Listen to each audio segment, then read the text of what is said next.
మంచి చేసిన వాళ్ళ పేర్లు ఏదైనా పెట్టుకొని వాళ్ళకు మంచి చేసే కార్యక్రమం జరుగుతుందని అంటే అది కాదు.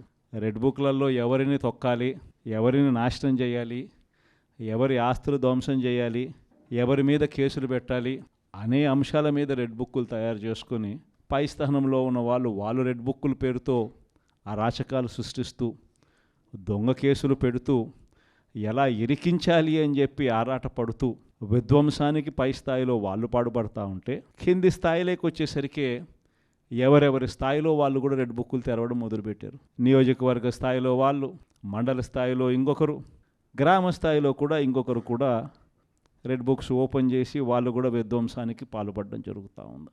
ఈరోజు ఎక్కడా కూడా న్యాయం కనిపించడం లేదు, ధర్మం కనిపించడం లేదు. పోలీసులు పూర్తిగా ప్రేక్షక పాత్ర వహిస్తూ ఉన్న పరిస్థితులే కనిపిస్తూ ఉన్నాయి. పోలీసులు దగ్గరికి ఎవరైనా కూడా మాకు అన్యాయం జరిగిందని చెప్పి పోలీసుల దగ్గరికి వెళ్ళి కేసు పెట్టడానికి మనం ప్రయత్నం చేస్తే ఎదురు కేసులు మన వారిపై కూడా వాళ్ళే పెట్టే పరిస్థితులకి ఈరోజు కనిపిస్తూ ఉన్నాయి. ఎలాంటి దారుణమైన పరిస్థితిలో ఈరోజు వ్యవస్థలు కూడా ఉన్నాయనంటే అన్ఫార్చునేట్గా మనకు ఒక ఈనాడు, ఒక ఆంధ్రజ్యోతి, ఒక టీవీ5 ఇలాంటి గోబల్స్ ప్రచారం చేసే మాధ్యమాలు కూడా మన దగ్గర లేవు. పెద్దిరెడ్డి రామచంద్రారెడ్డి గారి మీద జరుగుతూ ఉన్న పరిణామాలు అసలు ఎక్కడో పేపర్లు ఏదో కాలిపోయాయి అంటే ఏదో ఆఫీస్లో అధికారంలోకి వచ్చిన తర్వాత 2 నెలల తర్వాత ఏదైనా ఆఫీస్లో పేపర్లు కాలిపోతే లేకపోతే ఏదైనా కారణం చేత ఆ పేపర్లు కాలిపోతే ఆ పేపర్లో కాలిపోయిన దానికి రామచంద్రారెడ్డికి ఏం సంబంధం? ఎవరు అధికారంలో ఉన్నారు, ఎవరు గవర్నమెంట్లో ఉన్నారు? అందులో ఒక చోట పేపర్లు కాలిపోతే కింద ఆఫీసులలో పేపర్లు దొరుకుతాయి, పైన కలెక్టర్ల ఆఫీసులలోనూ పేపర్లు దొరుకుతాయి, ఆర్డీఓ ఆఫీసులలో పేపర్లో కాలిపోతాయి, ఎంఆర్ఓ ఆఫీసులలో పేపర్లు దొరుకుతాయి, ఎంఆర్ఓ ఆఫీస్లో దొరుకుతాయి, పైన కలెక్టర్ల ఆఫీస్లో దొరుకుతాయి, పైన దాంతకన్నా పైన హెచ్ఓడి ఆఫీసులలో కూడా దొరుకుతాయి. ప్రతిదీ కూడా డిజిటైజ్డ్ అయిపోయిన పరిస్థితులు కనిపిస్తూ ఉన్నప్పుడు హార్డ్ డిస్క్లు లేవా, సర్వర్లలో ఉండవా? వీళ్ళే ఏదో చేస్తారు, దొంగ కేసు మళ్ళీ వాళ్ళ మీద పెడతారు, పెట్టి మన వాళ్ళకి అంటించే కార్యక్రమం చేస్తూ ఉన్నారు.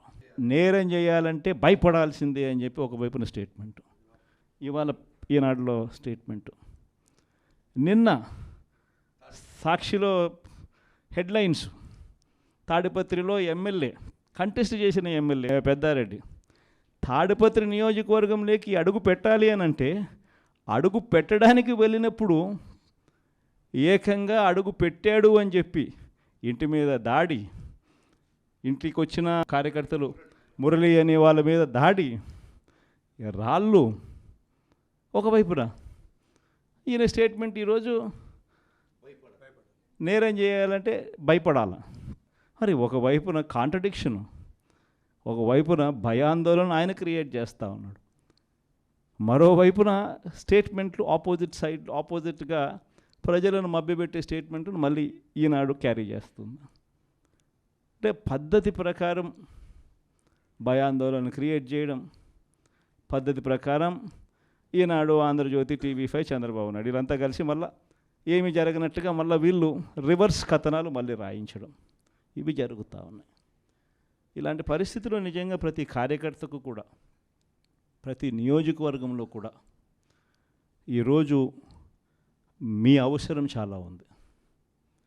ఎందుకనంటే కోర్టుల దృష్టికి, న్యాయస్థానాల దృష్టికైనా కూడా ఏదైనా మనం తీసుకొని పోవాలి అని అంటే ఇనిషియేటింగ్ ఎక్కడో ఒకసారి జరగాలి. కాబట్టి మీ అందరితో కూడా నేను ఒకటి చెప్తా ఉన్నా, మీరు చేయబోయే పాత్ర చాలా అవసరం. అందరం ఒక తాటి మీదకి వద్దాం, ఒక తాటి మీదకి వచ్చి అందరం గట్టిగా యుద్ధం చేస్తేనే ఈ తెలుగుదేశం పార్టీ చేస్తూ ఉన్న అన్యాయాలను ఎత్తి చూపగలుగుతాం. వీళ్ళు చేస్తూ ఉన్న ప్రజా వ్యతిరేక పాలనను మనం ప్రజల్లోకి గట్టిగా తీసుకుని పోగలుగుతాం. ప్రతి నియోజకవర్గంలోనూ కూడా మనం మన కార్యకర్తలకు అండగా ఉండే కార్యక్రమం జరగాలి.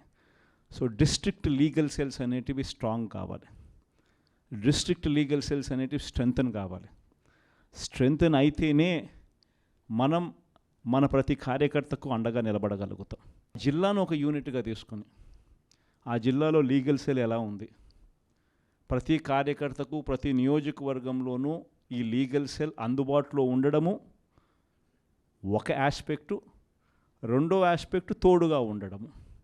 ఈ రెండు జరుగుతున్నాయా లేదా అన్న వాటి మీద ధ్యాస పెట్టాలి. లాయర్ల డెవలప్మెంట్కి సంబంధించి, వెల్ఫేర్కి సంబంధించి ఎప్పుడు జరగని విధంగా వైఎస్ఆర్సీపీ ప్రభుత్వంలో మాత్రమే పట్టించుకున్నాం. మనం వచ్చిన తర్వాతనే మొట్టమొదటిసారిగా 100 కోట్ల రూపాయలతో 100 కోట్ల రూపాయలతో కార్పస్ ఫండ్ ఏర్పాటు చేసింది ఒక వైఎస్ఆర్సీపీ ప్రభుత్వం వచ్చిన తర్వాతనే. అంతకుముందు ఎవరూ కూడా లాయర్ల గురించి మాట్లాడారే తప్ప లాయర్ల వెల్ఫేర్ గురించి పట్టించుకున్న పార్టీ ఇంతకుముందు గతంలో ఏదీ లేదు. ఒక్క వైఎస్ఆర్ కాంగ్రెస్ పార్టీ మాత్రమే పట్టించుకుంది. 100 కోట్ల కార్పస్ ఫండ్ క్రియేట్ చేశాం. కార్పస్ ఫండ్కు సంబంధం లేకుండా కొత్తగా వృత్తిలోకి వచ్చే లాయర్లు 3 ఏళ్ల పాటు వాళ్ళ వృత్తిలో వాళ్ళు స్టెబిలైజ్ అయ్యేదానికి వాళ్ళకు కూడా అండగా ఉంటూ వాళ్ళకు కూడా 6 నెలలకు ఒకసారి 30,000 రూపాయలు ఇచ్చే కార్యక్రమం ప్రతి నెల 5,000తో లెక్కేసి మనం వచ్చిన తర్వాతనే ఈ ఇనిషియేటివ్స్ జరిగినాయి. ఇంతకుముందు ఎప్పుడూ జరగల. మనం కూడా యంగ్ పార్టీయే. మనం కూడా లీడర్ దగ్గర నుంచి మీ వరకు కూడా అందరు కూడా యంగ్స్టర్సే. మనం కూడా ఇంకా ఎదగాల్సింది చాలా ఉంది. కొన్ని ఇంకా సంస్కరణలు, ఇంకా కొంచెం రిఫార్మ్స్, కొన్ని ఇంకా మంచి పాఠాలు ఎక్కడైనా కూడా మనం నేర్చుకోవాల్సినట్టు ఏదైనా ఉంటే కూడా తీసుకుని అవి కూడా మనం అలవాటు చేసుకొని ఇవన్నీ కూడా మార్పులు చేసుకుంటూ ఇంకా కొంత మనం ఆర్గనైజేషన్ మీద ఫోకస్ పెట్టి ఇంకా కొంత దగ్గరగా వెళ్ళే కార్యక్రమం చేద్దాం. ప్రజలకు, నాయకులకు, జిల్లాలో ఉన్న ప్రజలకు, జిల్లాలో ఉన్న నాయకులకు, జిల్లాలో ఆర్గనైజేషన్ పెరిగేట్టుగా అడుగులు వేయాల్సిన అవసరం ఉంది.